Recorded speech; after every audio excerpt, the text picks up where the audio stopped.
We were talking about your win percentage at Leeds being about 49% earlier or something brilliant. At Sunderland, it was about 14. So how do you not let that take people's opinion of you as a manager? What do you do to remind them of the promotions and the successes? And when you get opportunity to come into the TV, off you go then. Pick yourself up. I think people within the game realise what you've done before I went to Sunderland. Yeah. When you talk about going to Sunderland, people within the game know that it was a real tough job and a tough gig to go to. I had 15 games and got sacked. Chris Coleman had 31 and couldn't keep them up in the division.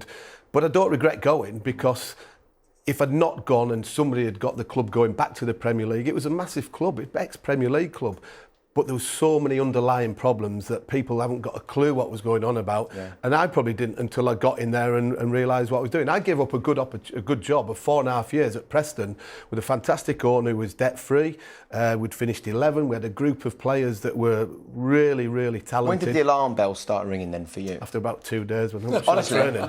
Well, the problem was that we had players there that didn't want to be there. We had players there that were earning a lot of money who didn't have the drive, the determination to really want to go and run through a brick wall week in and week out. And also some of the players had the baggage of relegation and losing mentality, and you couldn't get rid of them because, one, some of them weren't good enough, but two, they're on too much money and on long-term contracts, and that was the big thing. I went in there and took in £45 million worth of transfers and brought in 12 new players for £1 million.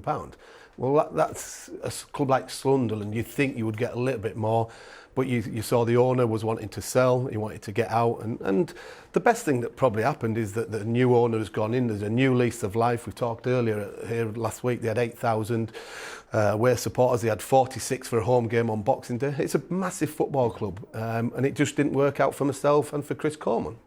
And if I can be totally honest, I've watched the documentary. I thought it was a fascinating insight into the runnings of a dysfunctional football club, really, as it was at that time.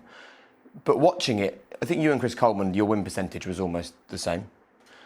But it felt like you did badly and he was unlucky. Do you know what I mean by that? Watch it. Yeah, look, I've watched it and I've been asked this question: did I enjoy watching it?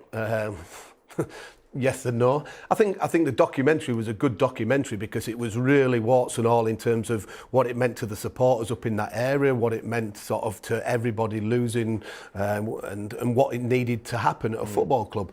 Ultimately, from my perspective, I don't think we were judged in we weren't given the airtime to really see what we were capable of doing. We created a real good atmosphere behind the training ground, but it was sort of brushed over as such, and people see you in 30-second clips. There were people in tears when you left. Yeah, exactly, and people never saw that. So maybe they're looking for a bit of doom and gloom to start with, and Chris coming in and happening. But it's a documentary. I didn't give them the access that they probably wanted in terms of going into the dressing room, which I don't think any manager would have done. But I think it was a good documentary in terms of it allowed people to see what it's like at a troubled club. And ultimately, the second series is going to be better because they've got a new ownership.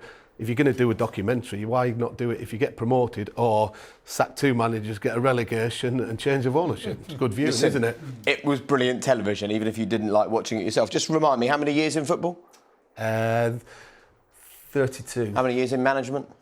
14. How many promotions? 4. You could be my agent, to be fair. You'll be back. You'll be back, don't you worry. Right.